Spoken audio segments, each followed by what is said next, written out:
The 9th of August, 1900, Volume 3.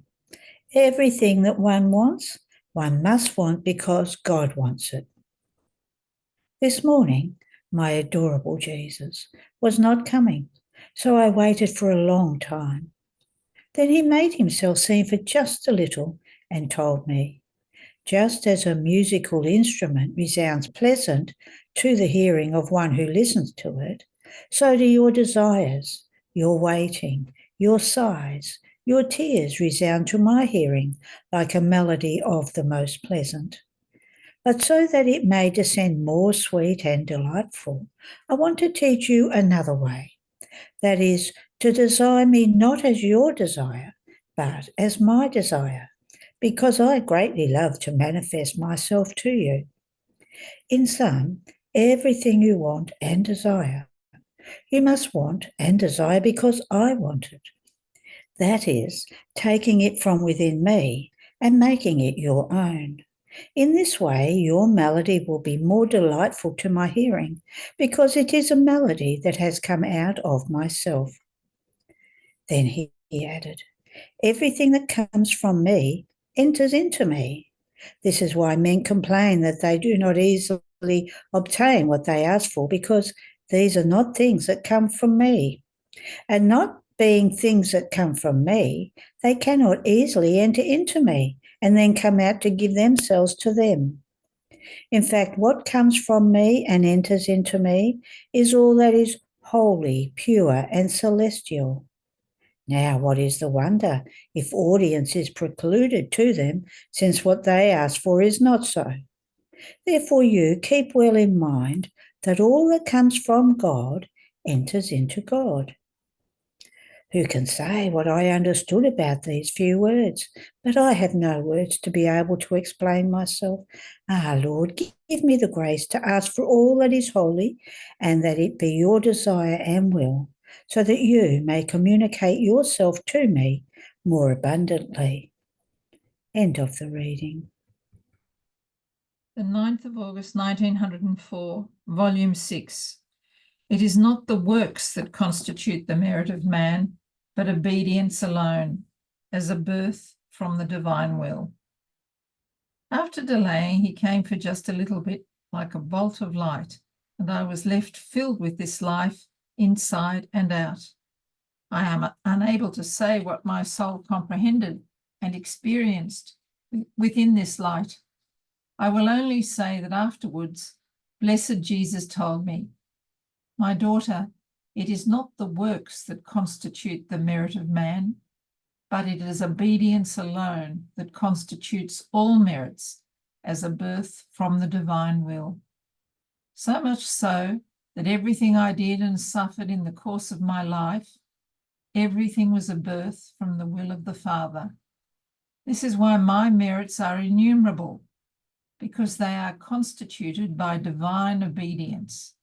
Therefore, I do not look so much at the multiplicity and greatness of the works, but at the connection they have either directly with divine obedience or indirectly with obedience to one who represents me. End of the reading. The 9th of August, 1905, Volume 6, Effects of Peace and of Disturbance. Continuing in my usual state, I was feeling a little disturbed, and blessed Jesus on coming told me, my daughter, the soul who is at peace and whose whole being tends completely into me, drips with drops of light which fall upon my garment and form my ornament. On the other hand, the hot soul who is disturbed drips with darkness, which forms the diabolical ornament. Not only this, but disturbance impedes the course of grace and renders it unable to operate good. Then he added, if the soul becomes disturbed over everything, it is a sign that she is full of herself. If she becomes disturbed with something that happens to her, but does not with something else, it is a sign that she has something of God, but that there are many voids to be filled. If then nothing disturbs her, It is a sign that she is all filled with God. Oh, how much harm disturbance does to the soul, to the point of rejecting God and of filling her completely with herself. End of the reading.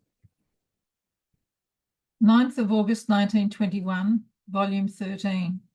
Effects of the acts done in the divine will. Example of the machine. Continuing in my usual state, I found myself outside of myself in the midst of a most extensive sea. I saw a machine, and as the engine moved, water would spurt out from all sides of this machine. Rising up to heaven, these waves of water spouted upon all saints and angels, and reaching the throne of the Eternal One, they poured impetuously at his feet, and then descended again into the depths of the same sea. I remained astonished in seeing this, and I said to myself, what can this machine be? And a light which came from that very sea told me, the sea is my will. The machine is the soul who lives in my volition. The engine is the human will operating in the divine will. Every time the soul makes her own special intentions in my will, the engine puts the machine into motion. And since my will is life of the blessed, as well as of the machine, it is no wonder that my will, which springs out from this machine, enters into heaven and glows with light and glory, spouting upon all up to my throne, and then descends again into the sea of my will on earth for the good of pilgrim souls. My will is everywhere, and the acts done in my will run everywhere, both in heaven and on earth. They run to the past because my will existed, to the present because my will has lost nothing of its activity, to the future because it will exist eternally. How beautiful are the acts in my will. And since my will contains ever new contentments, these acts are new contentments for the very blessed. They substitute for the acts of the saints which have not been done in my will. They are new graces for all creatures. Afterwards I remained all afflicted, because I had not seen my sweet Jesus, and he, moving in my interior, clasped me in his arms, telling me, my daughter, why are you so afflicted? Am I not the sea itself? End of the reading. The 9th of August, 1923, Volume 16. The human will enwraps the creature with darkness, but one who lives in the divine volition makes the light and the sun of the divine will arise. I was fusing myself in the holy divine will, and my sweet Jesus, squeezing me to himself, started to pray with me. And then he told me, my daughter, the human will has covered with clouds the whole atmosphere in such a way that thick darkness hangs around over all creatures, and almost all of them walk limping and groping, and every action they do without the connection of the divine will intensifies this darkness, and man becomes more blind, because the light, the sun of the human will, is the divine will. Without it, there is not light for the creature. Now, one who works, prays, walks, etc., in my will, rises above this darkness, and as she walks, prays, speaks, piercing these thick clouds, she sends flashes of light over all the earth, such as to shake those who live down at the bottom of their will, preparing their souls to receive the light, the sun of the divine will. This is why I care so much that you live in my will, that you may prepare a heaven of light, which sending continuous flashes of light may dispel this heaven of darkness that the human will has formed over their heads, in such a way that, possessing the light of my will, they may love it, and my will, loved, may reign upon earth. End of the reading. The 9th of August, 1924, Volume 17. Image of the living in the divine will. What the sea does for the fish and the earth for the plants. After much waiting for the presence of my adorable Jesus, I felt him in my interior, extending his arms and saying to me, "My daughter, extend your arms together with me in my will to repair for the many who lay their works in the human will, which forms for them the net of all evils that makes them fall into the eternal abyss, and to prevent my justice from pouring upon them in order to vent its just fury. In fact, when the creature lays herself in my will in order to work and to suffer, my justice feels touched by the creature with the power of my will, and it ceases its just rigours. And so a divine vein comes out, which the creature makes flow between God and the human family. And because of it, my justice cannot help having regard for poor humanity." And while he was saying this, he showed how the creatures are preparing a great revolution among parties against the government and against the church. What a horrible massacre could be seen. How many tragedies. Then my sweet Jesus continued, "My daughter, have you seen? Creatures do not want to stop it. Their greed for shedding blood is not yet quenched in them, and this will cause my justice, by earthquakes, by water, and by fire, to destroy entire cities and to make their inhabitants disappear from the face of the earth. Therefore, my daughter, pray, suffer, work in my will, because this alone can be an embankment, so that my justice may not burst out with its devastating thunderbolts in order to destroy the earth. Oh, if you knew how beautiful and delighting it is to see a soul operate in my will. An image can be given to you by Father Sea and Mother Earth, which are so bound and linked to each other that the water cannot be without the earth, and the earth would not be fecund without the water. There is like a marriage between them, such that the sea can be called Father and the earth Mother. Such should be the union of the soul with my will. Now, what is there in the sea? An immensity of waters? Who inhabits these waters? Whom do these waters nourish? To whom do they give life? To many different fish, which feed themselves, swim and dart within the immense sea. Do you see then? The sea is one, but many fish live in it. However, the love and the jealousy of the sea toward them is so great that it keeps them hidden within itself. Its waters lay themselves above and below, to the right and to the left. If the fish wants to swim and to walk, it slices through the waters, and darting, it amuses itself, while the water lets itself be sliced through, but it presses itself around it, below and above it, and it never leaves it, and it immediately closes the step behind its way, leaving no trace along the places by which it passes or at which it arrives, so that no one may follow it. If it wants to be nourished, the water offers itself to feed it. If it wants to rest, it becomes its bed, but it never leaves it. It always presses itself around it. However, in spite of this, one can see that in the sea there are beings which are not the waters themselves. One can see movements, darts, formed by these mute inhabitants whose life is in the sea, while they are the glory, the honour, and the richness of the sea. More than fish is the soul who works and lives in my will. My will is immense, the creature is finite.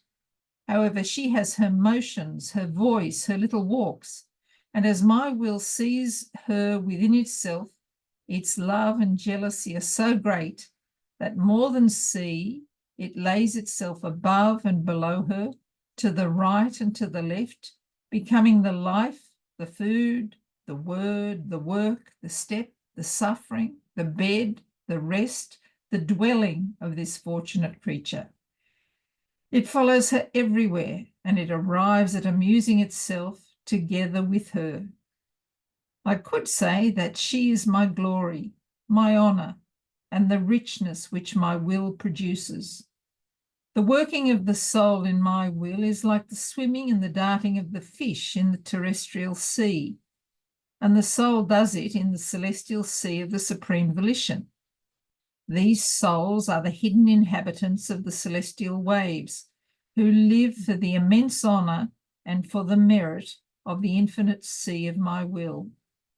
And just as the fish are hidden, vanished within the sea, mute, yet forming the glory of the sea and serving as food for man, so do these souls seem to be vanished within the divine sea, mute, yet they form the greatest glory of creation and are the primary cause for my letting descend upon earth the delicious food of my will and of my grace. Another image of the working of the soul in my will is the earth. The souls who live in my will are the plants, the flowers, the trees, the seeds. With how much love does the earth not open in order to receive the seed? But more than opening, it splits in order to place itself upon it, to help the seed to become dust like itself, so as to be able to deliver more easily from its womb the plant which that seed contains. And as it begins to come out of its womb, it presses itself around it. It gives it the humours it contains, almost like food, in order to make it grow. A mother cannot be so loving as Mother Earth. A mother does not always hold her newborn baby on her lap, nor does she constantly give him milk. But the earth, more than a mother, never detaches the plant from its breast. Rather, the more it grows from the top, the more the earth sinks underneath, and it rips open to make space for its roots and to make the plant grow more beautiful and more robust. Its love and its jealousy are so great that it keeps it attached to its breast to give it life and continuous nourishment. But the plants, the flowers, etc., are the most beautiful ornament of the earth, its happiness, its glory, and its richness, and they provide food for the human generations. My will is more than Mother Earth, more than a tender mother. I hide in my will the soul who works and lives in my will. I help her to make the seed of her will die, that it may be reborn with mine, and I form my favourite plant. I nourish her with the celestial milk of my divinity, and my jealousy is such that I keep her attached to my breast. And my will remains pressed around her, that she may grow beautiful and strong, and all to my likeness. Therefore, my daughter, be attentive. Always work in my will if you want to make your beloved Jesus content. I would like you to stop everything in order for you to take up this point alone, living and working constantly in my will. End of the reading. The 9th of August, 1925, Volume 18. How requiting God in love for all created things enters the first duty of the creature. The divine will was given as primary life of the creature. My Jesus, give me strength, you who see the great repugnances I feel in writing, such that if it wasn't for blessed obedience and for fear of displeasing you, I would not have written a single word any more. Your long privations daze me and render me incapable of anything. Therefore, I need greater help in order to put on paper what your holy will whispers to me. Therefore, give me your hand and be with me always. Now, while I was fusing myself in the holy divine volition in order to requite God in love for everything he had done in creation and for love of creatures, a thought was telling me that it was not necessary to do that this way of praying was not pleasing to my Jesus, that these are inventions of my mind. And my always lovable Jesus, moving in my interior, told me, my daughter, you must know that this way of praying, That is, to requite God in love for all the things created by him is a divine right, and it enters the first duty of the creature. The creation was made for love of man. Even more, our love was so great that, had it been necessary, we would have created as many heavens, as many suns, stars, seas, plants, earth, and all the rest, for as many creatures as were to come to the light of this world, so that each one of them might have a creation for herself, a universe of her own.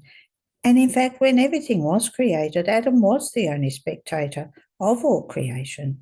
He could enjoy all the good he wanted. And if we did not do so, it was because man could enjoy everything anyway, as if it were his own, even if others might also enjoy it. In fact, who cannot say, the sun is mine, and enjoy the light of the sun as much as he wants? Or, the water is mine, and quench his thirst and make use of it where he needs it? Or, the sea, the earth, the fire, the air are my things, and so with many other things created by me. And if it seems that man lacks something, that life suffers hardships, it is because of sin, which, barring the way of my benefits, prevents the things created by me from being abundant for the ungrateful creature.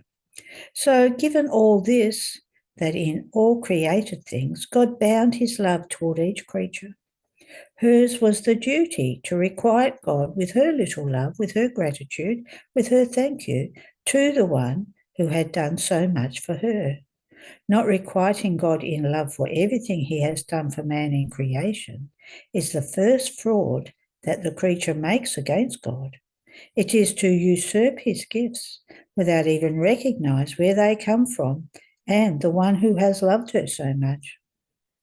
Therefore, this is the first duty of the creature, and this duty is so indispensable and important that she who took to heart all our glory, our defence, our interest, did nothing but go around through all the spheres, from the smallest to the greatest thing created by God, in order to impress her requital of love, of glory, of thanksgiving for all and in the name of all human generations. Ah, yes, it was precisely my celestial mamma who filled heaven and earth with the requital for everything that God had done in creation.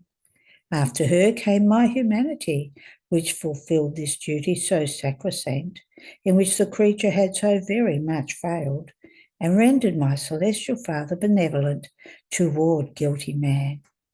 So these were my prayers and those of my inseparable mamma. Don't you want then to repeat my very prayers? Even more, this is why I have called you into my will, that you may associate yourself with us and follow and repeat our acts. So I tried as much as I could to go round through all created things, to give to my God the requital of love, of glory, of gratitude for everything he had done in creation. I seem to see in all created things the requital of love of my Empress Mamma and of my beloved Jesus. This requital formed the most beautiful harmony between heaven and earth, and bound the Creator to the creature. Each requital of love was a key, a little sonata of enrapturing celestial music, and my sweet Jesus added, "My daughter, all created things were nothing other than an act of our will that issued them, nor can they move or change the effects, the position, or the office which each of them received by its Creator. They are nothing other than mirrors in which man was to admire the reflections of the qualities of his Creator. In some the power, in some the beauty, in other created things the goodness, the immensity, the light, etc. In some, each created thing preaches to man the qualities of its Creator, and with mute voices they tell him how much I love him. On the other hand, in creating man, it was not just our will, but an emanation that came out of our womb, a part of ourselves that we infused in him. And this is why we created him with a free will, that he might grow always in beauty, in wisdom, in virtue, in our likeness, he could multiply his goods, his graces. Oh, if a son had a free will and could make 2 sons from 1, 4 sons from 2, what glory, what honour would it not give to its creator, and how much glory also to itself? Yet what the created things cannot do because they are without a free will, and because they were created to serve man, man can do, because he was to serve God. So all our love was centralized in man, and this is why we placed all creation at his disposal, all ordered around him, that man might make use of our works like as many stairs and ways, in order to come to us, to know us, and to love us. But what is our sorrow in seeing man below our created things, even more, his beautiful soul given by us, transformed into ugliness by sin, and not only ungrown in good, but horrid to the sight. Yet as if everything that was created for him were not enough to our love, in order to preserve this free will, we gave him the greatest gift, which surpassed all other gifts. We gave him our will as preserver, as antidote, as provenience and help for his free will. So our will placed itself at his disposal to give him all those aids which man might need. Our will was given to him as primary life and as the first act of all his works. Having to grow in grace and in beauty, he needed a supreme will, which would not only keep company with his human will, but would substitute for the operating of the creature. But this great gift also he despised and did not want to know. See then how our will enters the primary life of the creature, and for as long as it maintains its first act, its life, the creature grows always in grace, in light, in beauty. She preserves the bond of the first act of her creation, and we receive the glory of all created things because they serve our will, operating in the creature, the only purpose of all creation. Therefore, I recommend to you, let our will be more than life for you and the first act of all your actions. End of the reading.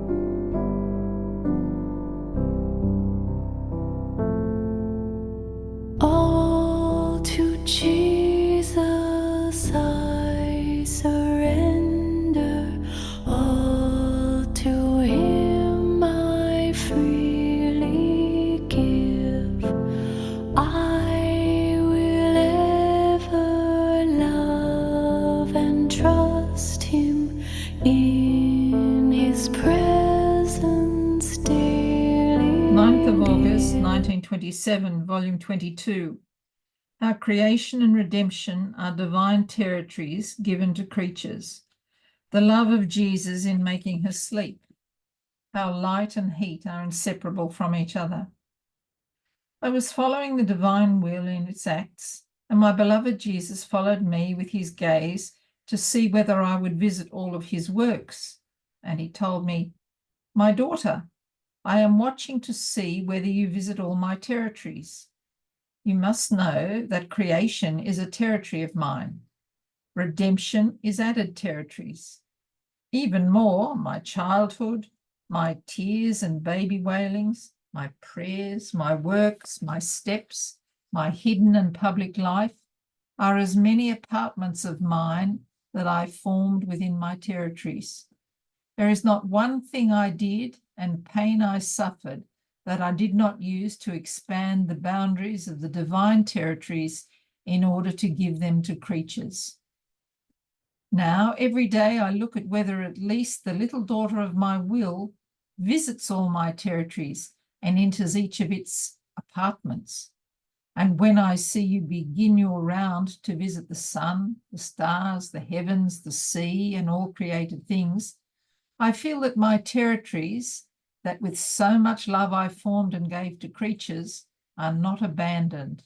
There is at least one who visits them. And if she visits them, it means that she loves them and has accepted the gift. And I anxiously wait for you to continue your visits in Bethlehem, the place in which I was born, and visit my tears, my pains, my steps, my works, the miracles I performed, the sacraments I instituted, my passion, my cross, in sum, everything. And I make you aware, if anything escapes you, that you make your little visit, be it ever, even in passing. And oh, how content I am that my apartments are all being visited. My daughter, what a sorrow it is to give and not to be recognised, to give and have no one who takes the good one wants to give. And do you know what I do? When I see you all by yourself, going around throughout all my territories and visiting my apartments, I give you all the goods that are in them in such a way that what I should give to others, I centralise in you. So I give you everything, and you give me everything. In fact, in order to be able to give everything to the soul, I must find everything in her. And in order for her to be able to give me everything, she must possess everything. One who has everything has the capacity of being able to give me everything and to receive everything. Afterwards, I was feeling such profound sleepiness as to be unable even to write. And I thought to myself, why this sleepiness when vigil has almost always been nature in me?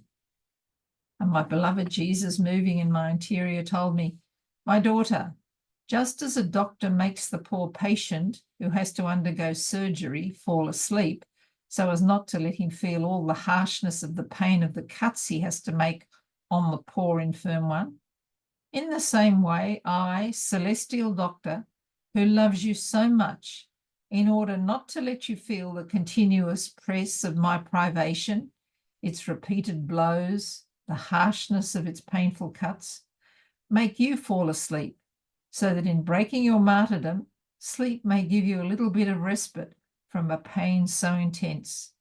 But while you sleep, your Jesus sustains you in his arms, and I continue my work in your soul. And not only this, but I make you sleep because my justice, too irritated by the offences of creatures, may do its course in striking the creatures. And by sleeping, you may not only leave it free in its course, but may be spared the sorrow of seeing its just blows over the ungrateful world. Oh, if you could see how your Jesus embraces you delicately so as not to let you feel the touch of my embraces. How I kiss you so very softly that you may not feel the touch of my lips. How I keep repeating so very quietly, my poor daughter, what a hard martyrdom you are in, so that the sound of my voice may not wake you up. And how, without clamour of voices and motions, I continue the work of the kingdom of my divine fiat in your soul. You would not say any more that I no longer love you as before. On the contrary, you would say to me, oh, how so very much does Jesus love me. And if he makes me fall asleep, it is so that I may not suffer more. After this, I was following the divine volition, and my sweet Jesus added, my daughter, in order to form a greater light, it takes more heat. Light and heat are inseparable from each other. If there is light, there must be heat, because the nature of light is heat, and the nature of heat is light. However, if one wants great light, it takes much heat. They are both equal forces, and together they form their life. Now, one who does my will and lives in it receives the life of light and of heat from her Creator. And as the soul thinks about my divine will, she forms the heat. As she speaks about it, she adds more heat. As she operates in order to fulfill it, she doubles the heat. As she walks on its ways, she multiplies the heat, and the life becomes brighter, stronger, and extends and expands more.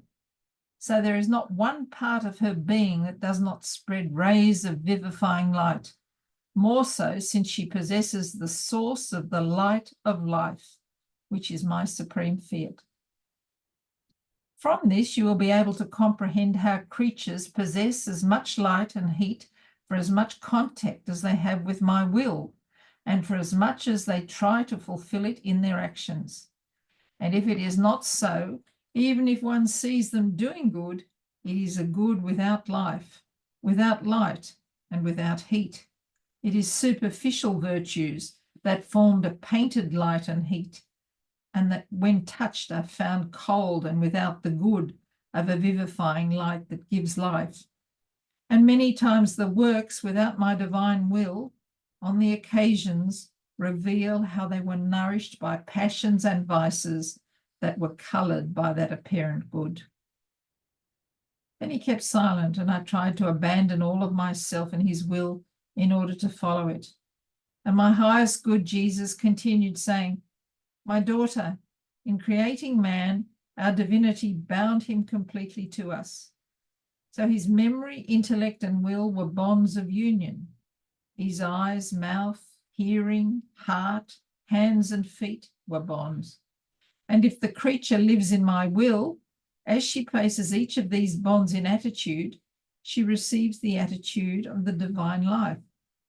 So she is formed and develops like a little plant that, while possessing the fecundity of its earth, full of vital humours, watered with pure and abundant water, is all exposed to the beneficial rays of the sun, receiving its continuous life. Oh, how well it grows, how enjoyable are its fruits, how sought for, loved, and appreciated. In the same way, the soul, by receiving the continuous life of God by means of all these bonds that more than solar rays communicate themselves over each part of her being, is preserved as fecund earth, full of vital and divine humours that more than blood flow within her. How well she grows! She is the beloved, the one who is sought for by heaven and earth. Her life, her works, her words, more than fruits, are enjoyable for all. God himself takes pleasure in enjoying fruits so precious. Therefore, how can you fear that I may leave you if you are bound to me with so many bonds from which you receive continuous life?" End of the reading. The 9th of August, 1937, volume 35. Prodigies of Love in the Divine Volition. How the divine will redoubles its love in order to be loved with its own love. How the Queen will form the new hierarchy in her inheritance. My flight continues in the divine volition. He awaits me with so much love that he takes me in his arms of light and says, "My daughter, I love you, I love you. And you, tell me that you love me, so that I can place my big I love you on your little I love you, and, spreading it in the immensity of my fiat, I make everyone and everything love you, while you love me for everyone and everything. I am the immensity, and I like to give to creatures and to receive from them my immense love. I give and receive the harmonies, the various notes, the sweetness, and the enchanting and enrapturing sounds contained in my love. When my will loves, the heavens, the sun, the whole of creation, the angels and the saints, all of them love together with me. They are all attentive in waiting for the I love you from the one to whom they directed their I love you. So, on the wings of my will, I send your I love yous to all, so as to repay them for their love for you, united to my love. If one loves, it is to be loved in return. Not having love returned is the hardest pain, a pain that makes one delirious. It is the most transfixing nail, which can be pulled out only by the medicine, the balm of returned love. Then I was thinking to myself, my God, who could ever repay you for your great love? Maybe only the Queen of Heaven can claim the merit of having repaid her Creator in love. And I felt oppressed. And my always adorable Jesus, making his short little visit, all goodness said, Daughter of my will, don't worry. For the soul who lives in my will, there is perfect harmony in love. By possessing its life in the creature, my will redoubles its love. So when it wants to love, it loves within itself and within the soul, since it possesses her life. In my will, love is in perfect harmony. Joys and happiness of pure love are always in full force. Our paternal goodness for the soul who lives in our will is so great that we count her breaths, heartbeats, thoughts, words, and movements to return them with our own and fill them up with love.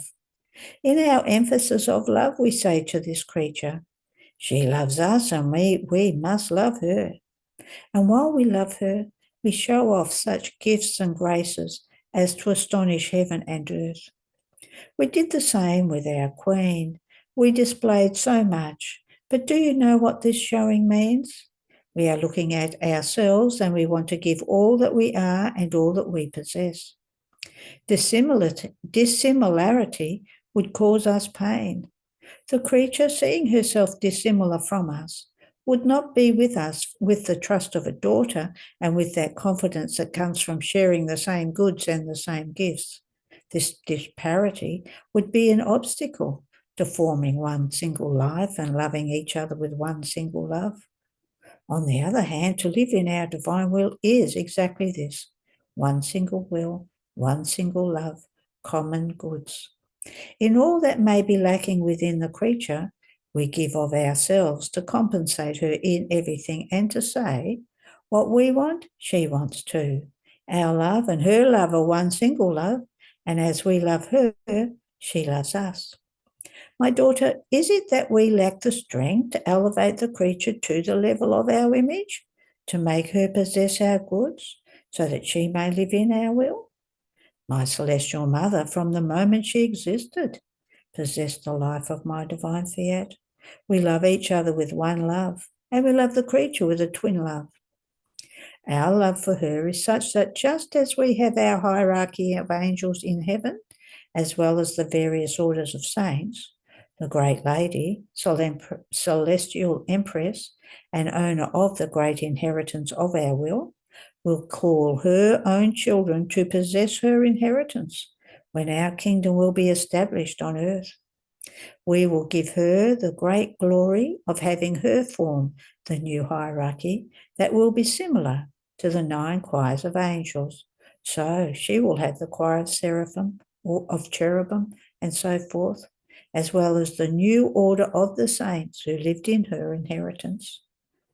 After she will have formed them on earth, she will take them to heaven, surrounding herself with the new hierarchy, the newborn in the divine fiat, reborn in her own love, those who lived in her inheritance.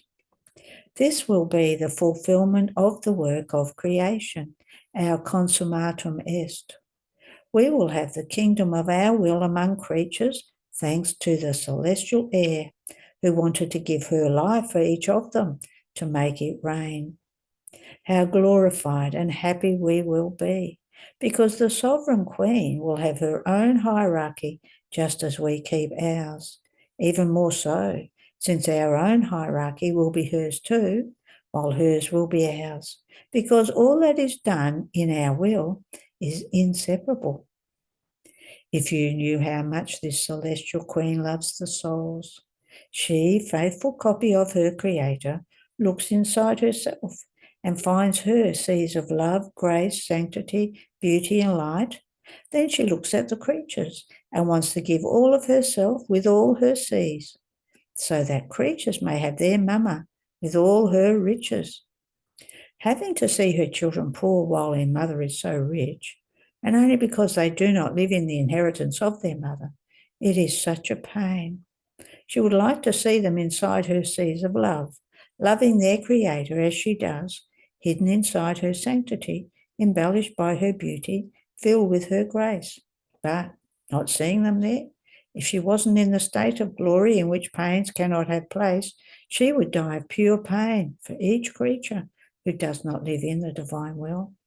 Therefore she prays unceasingly, She places all her seeds in prayer to beseech that the divine will be done on earth as it is in heaven. Our love is such that by the virtue of our will, she bilocates herself within each creature to prepare the interior of her soul, synchronizing her with her maternal heart, squeezing her in her arms, to dispose her to receive the life of the divine fiat. Oh, how much she prays in every single heart to our adorable Majesty, saying, "Hurry up, my love can no longer be contained. I want to see my children living together with me in that same divine will that forms all of my glory, my richness, my great inheritance. Trust me, and I will know how to defend my children and your own will, which is also mine." The love of the celestial Queen and Mother is insuperable. Only in heaven will creatures know how much she loves them and how much she has done for them. Her most exuberant, magnanimous, and greatest act is in wanting them to possess the kingdom of my will as she possesses it. Oh, what wouldn't the celestial lady do to obtain this purpose? You too unite with her and pray for a purpose so holy. End of the reading. There are no more readings today.